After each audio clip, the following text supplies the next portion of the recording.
Ripples on Deep Water by Orphaned Account on AU3. Episode 30. Chapter 29. Mary, did you know? Inko was in the hospital room with her baby, the awful boy from before, and a homeless man. Her baby was wide awake, his eyes boring into her. Oh, Izuku, I worried so much. Shut it, bitch. The awful boy snapped, and she leveled a glare his way. We both fucking know you're about to passive-aggressively threaten to take Zuku out of the UA, and make Zuku feel like crap about shit he can't control. That's not true. Izuku, I don't want you talking to this boy anymore. She tore her eye towards her baby, and it looked like he hadn't even blinked. I just want you to be safe. Come home, baby. You've gotten hurt so much, and I've been so worried about you. Her baby's face twisted into something like guilt. There you fucking go again, making Zuku feel like shit about things he can't control. The awful boy stood, crossing the room, and shouldering past, extending his hands to her baby. Her baby looked at him blankly for a moment before he reached over and linked their pinkies. Izuku! She exclaimed. I will not tolerate this rebellion of yours. That boy is a bad influence on you. He flinched hard, and Inko sighed. I just want the best for you. And you keep going against me at every opportunity these days. What happened to my sweet baby? Midoriya-san. The homeless man rose to his feet now, finally gaining his attention. You've clearly distressed your son. I think it's time you leave. Absolutely not! She stared at him, aghast. My son hasn't been home for months, and I have every right to worry about him. He's been staying with that crazy girlfriend of his, and making things that hurt people, and he humiliated Katsuki on live TV. He needs to be punished for that. Her baby whimpered, and Inko felt a flash of satisfaction. That was her son again. Her son had been wallowy and shy and obedient. This wasn't her son. His bitch of a girlfriend has been changing him.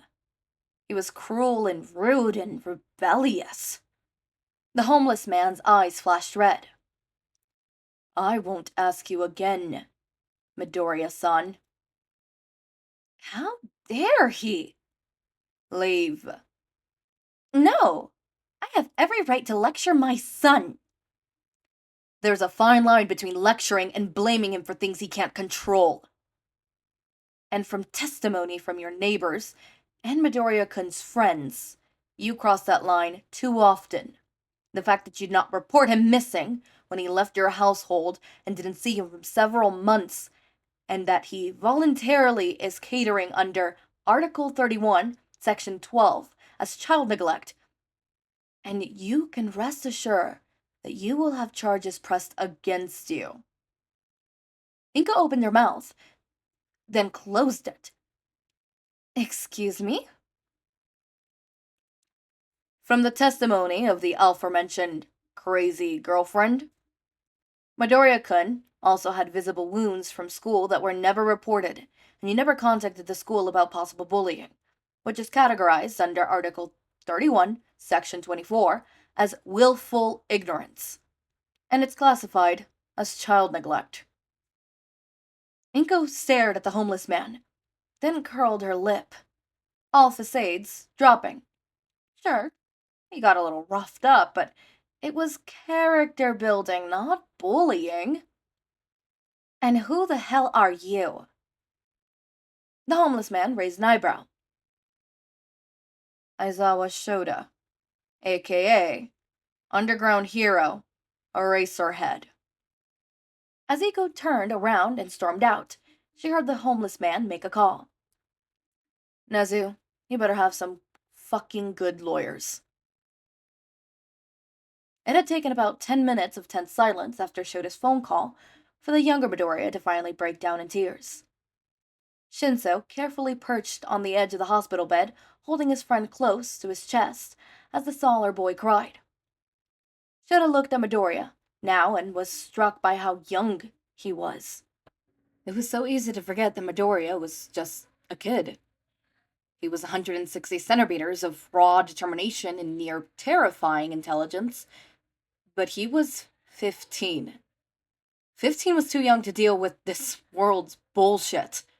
15 was too young to have to be thrown into the chaos of the outside world and floundered for a safe place to call home. I couldn't even say anything. He whimpered.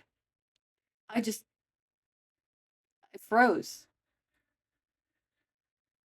That's what I'm here for, remember? Shinsou grunted, loosening his arm slightly around Midoriya. So you could be an idiot once in a while, and I roast the fuck out of people. Shota left the boys to their silence, running a hand over his face. What the hell was he supposed to do with them? The door clicked open, and a familiar figure tapseled in, a certain sharp-edged girl in tow. Oh, Kami, kill me now. His idiot of a husband draped himself over Shota's lap, who shoved him to the floor with a scowl. Shota! The hero killer? Whoa, holy fuck. That was you guys? Jiro asked with comedically wide eyes. This was going to be a long, long day. Izuku stared blankly at the paper in front of him. The experience week had been pretty tame after the Osu incident, and they were back at school now. He had been summoned to Nezu's office. His mother was there. Toshi's hand tightened minutely on Izuku's, and Mei immediately took front and center, blocking the woman's view of Izuku. He was immensely appreciative of his friends. He had determined to follow. That paper, should you sign it, will remove you from Midoriya Inko's custody and make you a ward of UA. Nezu told Izuku cheerfully. If you don't, then we'll have to take your mother to trial for custody. A court battle would likely lead to his mother being jailed. He'd read the article Aizawa had referenced, and there was very little his mother could do to weasel out of those charges, even if it was his fault. Aizawa had leaned against the wall, one eye half closed, but both trained on him. Izuku swallowed. It wasn't that big of a change, was it? It's not like he'd been living with his mother for months, really. You don't have to do anything you don't want to, Zuku. Toshi said, comfortably. Izuku took a steadying breath. Where would I be staying? There was a long pause, then Nezu said. Cementos is building some dorms for teachers and students, which should be ready by the second semester.